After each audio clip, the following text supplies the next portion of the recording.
હળવદ તાલુકાના નવા દેવળિયા ગામે અલગ અલગ 2 જગ્યાએ હળવદ પોલીસે રેડ કરીને જુગાર રમી રહેલા કુલ 27 આરોપીઓને પકડી પાડીને રોકડ રકમ જપ્ત કરીને આગળની કાર્યવાહી હાથ ધરી છે। પોલીસ તરફથી મળેલી માહિતી પ્રમાણે હળવદ પોલીસ સ્ટેશનમાં પોલીસ કર્મીઓને મળેલી બાતમીના આધારે તેમણે નવા દેવળિયા ગામે રામદેવ પીરના મંદિર પાસે જુગાર રમતા કુલ 14 શખ્સોને ઝડપી પાડ્યા હતા, જેમાં છગનભાઈ મકવાણા, મનસુખભાઈ જીતિયા, નીતિનભાઈ અગીચાણિયા, દીપકભાઈ ચાવડા, જિગ્નેશભાઈ જેઠાભાઈ દેગામા, કિરણ ઉર્ફે નાગજીભાઈ દેગામા, ગોપાલભાઈ વાઘેલા, અનિલભાઈ રાઠોડ, અમરશિવભાઈ પરમાર, રાજુભાઈ કગથરા, રતિલાલભાઈ ઉર્ફે રતિભાઈ, અર્જણભાઈ પરમાર, લલિતભાઈ પરમાર, હિતેશભાઈ પરમારને ઝડપી લઈને તેમની પાસેથી કુલ 69,400 રૂપિયા કબજે કરીને જુગાર ધારા હેઠળ ગુનો નોંધીને આગળની કાર્યવાહી હાથ ધરી છે।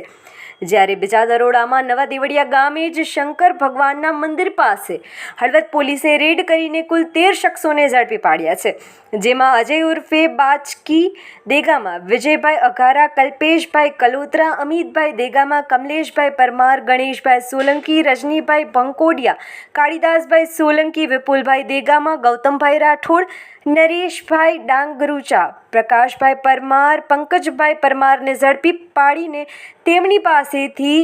69,400 રૂપિયા રોકડા કબજે કરીને જુગાર ધારા હેઠળ ગુનો નોંધીને કાયદેસરની કાર્યવાહી હાથ ધરી છે।